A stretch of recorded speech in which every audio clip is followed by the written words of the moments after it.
The ground beneath you feels permanent, but your map is lying. Look at this simulation. The solid Earth is actively fracturing and drifting apart. The crust we live on is broken into massive puzzle pieces called tectonic plates. They float on top of a layer of molten rock deep in the Earth's mantle, gliding over it like a thin skin resting on a bowl of hot soup. It's an incredibly slow crawl. These plates slide only 2 to 10 centimeters a year. Over a human lifespan, the difference is invisible, but given enough millions of years, that creeping pace pushes entire continents across the globe. This 3D globe illustrates a geological loop known as the supercontinent cycle. Roughly every 300 to 500 million years, scattered landmasses crush together into one giant shape, hold for a period, and then rip apart. The famous Pangea was just one iteration of this process. Pangea fractured about 175 million years ago.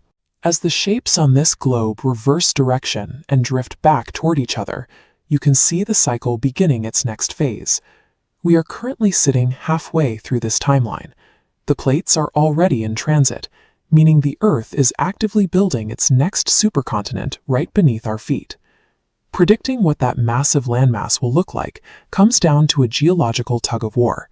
The future map depends entirely on which oceans continue to expand, like the Atlantic, and which ones shrink, like the Pacific. This model illustrates Novopangea. As vector arrows show, the Pacific steadily shrinks, dragging the Americas westward to hit Antarctica. This combined block slides until slamming into Africa and Eurasia, creating a contiguous mass that erases the Pacific entirely. If current plate movements hold steady, the complete destruction of the world's largest ocean is the mechanical requirement to form our next unified landmass. But ocean dynamics can flip. If new subduction zones, areas where one plate is forced under another, form along the Atlantic coasts, the Atlantic could begin to shrink, leading to a second model known as Pangea Ultima. Watch the Atlantic Ocean pinch closed, dragging the Americas eastward into Europe and Africa. This leaves one continent surrounded by a massive super-Pacific.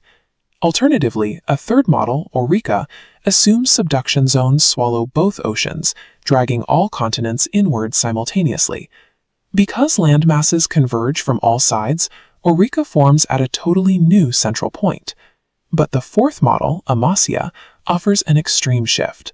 Looking down at the North Pole, continents slide north, clustering together, leaving Antarctica isolated at the South Pole. Geologists are split on which collision point will win, but every single model requires the violent physical erasure of the oceans we know today. Plotting a definitive map is difficult because of activity deep inside the Earth. Unpredictable columns of hot rock, called mantle plumes, can rise up and suddenly push tectonic plates into entirely new trajectories. Regardless of the exact shape, the timeline is immense. Most geological models suggest it will take roughly 250 million years for this next supercontinent to fully lock into place. When all the land clumps together, the sheer size of the continent cuts the interior off from the ocean. Coastal moisture simply cannot travel thousands of miles inland to generate rain.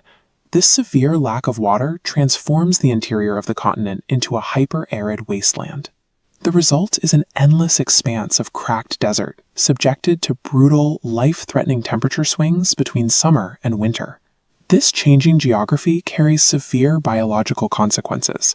As isolated continents fuse, animal species that evolved in entirely different ecosystems are suddenly thrust into direct, violent competition for a shrinking pool of resources. This biological crisis will coincide with an astronomical one. Solar models predict that in 250 million years, the sun will burn significantly hotter, baking the Earth with intense radiation.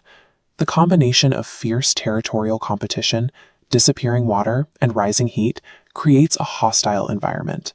Many climate models suggest these exact conditions will trigger a mass extinction event, particularly for mammals.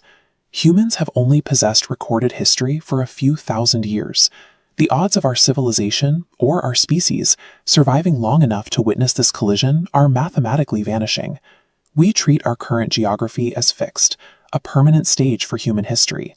In reality, the map on your wall is just a brief, temporary snapshot inside a churning, endless geological cycle.